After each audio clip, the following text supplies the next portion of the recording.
JELET ইন্ডিয়ার সঙ্গে বাংলাদেশে পণ্য বিতরণের চুক্তি বাতিল। তো বন্ধুরা, আজকে জেনে নেব ভারত এই কোম্পানি আসলে কেন বাংলাদেশের সাথে এই চুক্তি বাতিল করলো। তো আপনি যদি অবশ্যই আমাদের চ্যানেল নতুন হয়ে থাকেন, চ্যানেলটি সাবস্ক্রাইব করে আমাদের সাথে থাকুন। জিলেট ইন্ডিয়ার সঙ্গে বাংলাদেশে পণ্য বিতরণের চুক্তি বাতিল করেছে একটি মার্কিন বহুজাতিক প্রতিষ্ঠান প্রোডাক্ট অ্যান্ড গ্যাম্পল পিএনডিজি।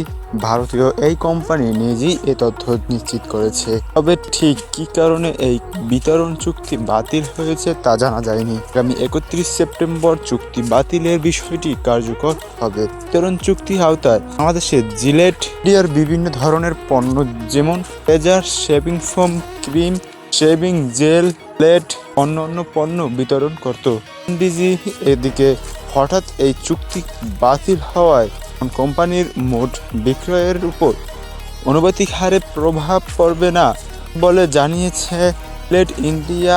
তবে এতে কোম্পানির আয়ের সার্বিক স্থান পরিবর্তন হবে না বলে করেছেন তারা। ভিত্তিতে জিলেট ইন্ডিয়া জানিয়েছেন 2023-24 বছরে জিলেট ইন্ডিয়ার মোট বিক্রির 2% হয়েছে এই বিতরণ চুক্তির আওতায়। এই অর্থে বছরে 2633 কোটি রুপি আয় হয়েছিল জিলেট ইন্ডিয়ার।